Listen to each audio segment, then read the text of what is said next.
সাহাবা কোনোদিন 27 কিলোমিটার ঘোড়া সমুদ্রের উপরে দৌড়াইতে পারতেন না।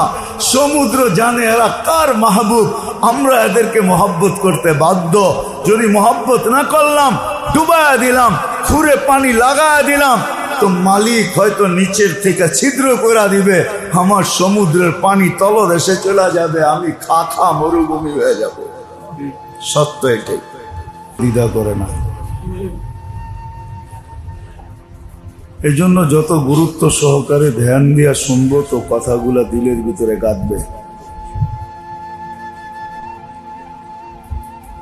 আজকে শোনা তো খুব হয়, সারাদিন শুনতে থাকে মিডিয়ার মাধ্যমে, ডাইরেক্ট শুনে, ইনডাইরেক্ট শুনে, মিডিয়ার মাধ্যমে শুনতে থাকে, কিন্তু কথা দিলে গাঁথে না। এত ধ্যান খেয়াল দিয়েও শোনা হয় না, খুব মনোযোগ সহকারে শোনা হয় না, আবার সাথে সাথে আমলের নিয়ত থাকে না যে যা শুনবো তা মানব। কোরআন এটাই বুঝায়, সামিআনা ওয়া আতাআনা, যা শুনছেন পরিপূর্ণ মানছেন। এই জন্য কিতাবও পাওয়া যায়। সাহাবায়ে কেরাম এতটুকু মানতেন যে আল্লাহর রসুল মসজিদে বসা বলছে বসা যাও, তুই দূরে রাস্তার ওই পারে একজন শুনছে, সে ওইখানে বসে গেছে, তো মজমা শেষ হয়ে গেছে, লোক বাহির হয়েছে, সে বসাই আছে। বলছে বসা আছো কেন? বলছে আল্লাহর রসুল বসতে বলছে, এটা কানে আসছে এই জন্য বসা পড়ছি, উঠতে বলছে এটা তো শুনি নাই এই জন্য উঠি নাই। যার কারণে কোরআনে এদের প্রশংসা করছেন, সামিনা ওয়া আতানা। শুধু শুধু 1500 মেডেল পান নাই দুনিয়ায় থাকা অবস্থায়। এই জন্য যত বেশি ধ্যান খেয়ালের সাথে শুনবো, তত বেশি দিলের ভিতরে গাঁথবে। আর দিলে যখন গাইতা যাবে, তো আমল করা সহজ হবে। আর আমল যখন হবে, তখন নিজের ভিতরে কালার আসতে শুরু করবে। তখন দেখা যাবে রং আসবে।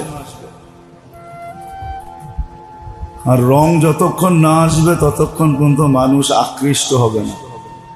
ফুলের কালার দেখেও মানুষ আকৃষ্ট হয়, গ্রাম দেখা তো হয়, কালার দেখেও মানুষ আকৃষ্ট হয়। কালার ফুটার আগে আসে না। আমল যখন হবে, তখন কালার আসতে থাকবে, তখন মানুষ আকৃষ্ট হবে, তখনই মানুষ মানুষের মতো মানুষ হবে। ফুলের ভিতরে যখন কালার আসে, তখনই ফুল বলে, আর যখন ঘ্রাণ আসে, তখনই মানুষ ফুল বলে। নাইলে কাগজের ফুলও ফুল। তো কবি কেন বলতেন, কবি বুয়া নেই सकती के कागज के फूलों से। কাগজের ফুলে কখনো সুঘ্রাণ আসে না। চোখের শোভা তো হয়, কিন্তু ঘ্রাণ আসে না। তখনই মানুষ মানুষের মতো মানুষ হয়।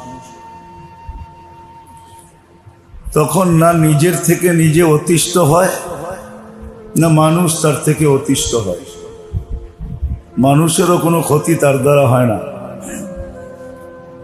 তখন সে মানুষকে ভালোবাসে, মানুষ ভাইবা, যেটা মানুষ কি, এটা মানুষ আমার আল্লাহ বানাইছে। তখন সে মানুষের ক্ষতি করে না, কোনো মানুষের না। তখন তার দ্বারা কোনো মানুষের ক্ষতি হয় না। নিজের তো দূরের কথা, কোনো মানুষের হয় না। কোনো সৃষ্টিরই ক্ষতি তার দ্বারা হয় না। তখন পাতা ছিঁড়তে যায়ও ভাবে, যেটা তো আমার আল্লাহ বানাইছেন সবুজ শ্যামল থাকার জন্য, আমার প্রয়োজন নাই, আমি এটা ছিঁড়ব তো ছিঁড়ব কেন, আর শুকাইতে দিব তো দিব কেন। তখন পাতা ছিঁড়তে যায়ও ভাবে যে আমার প্রয়োজন আছে না নাই, প্রয়োজন হলে ছিঁড়ে, নাইলে হাতও লাগায় না। বরং তখন প্রশংসা করে যে আল্লাহ কত সুন্দর কালার দিয়া বানাইছেন। কিছু কিছু দেশে আছে দেখবেন বিচিত্র পাতার গাছ, ঠিক না? এক গাছের ভিতরে কয়েক কালারের পাতা কে বানাইছে? আমাদের দেশে একটা আছে না পাতা বাহার, চিনেন? দেখছেন কখনো? পাতা দিয়ে আল্লাহ বাহার দিয়া দিছে,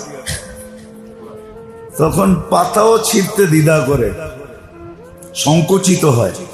মানুষকে কষ্ট দিবে তো দূরের কথা, কোন সৃষ্টিকে কষ্ট দিবে তো দূরের কথা, কোন সৃষ্টিকে কষ্ট দেয় না। মানুষ তো মানুষ, এটাই সত্য। এই জন্য কথা যত গুরুত্ব দিয়া শুনব, ধ্যান খেয়াল দিয়া শুনব, মনোযোগ দিয়া শুনব। আর কোরআনে এটাই হুকুম, ফাস্তামিউ ওয়া আনসিতু লাহু, দিলের কানে শোনো, খুব চুপচাপ শোনো, ভাবো, আর সাথে সাথে দোয়াও করা চাই মনে মনে।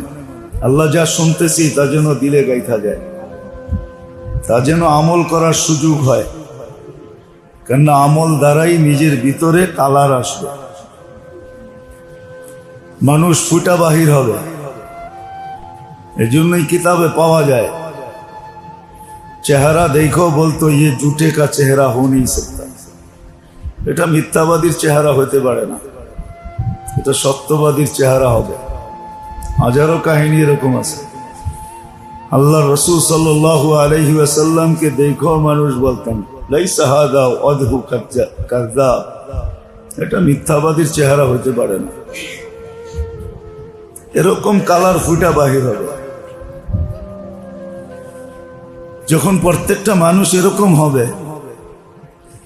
তখনই একটা সুঘ্রাণ যুক্ত প্রত্যেকটা মানুষ এক একটা ভিন্ন ধরনের ফুল, তখন সমাজটা একটা যেটাকে বলে গুলদাস্তা, ফুলের সমাহার।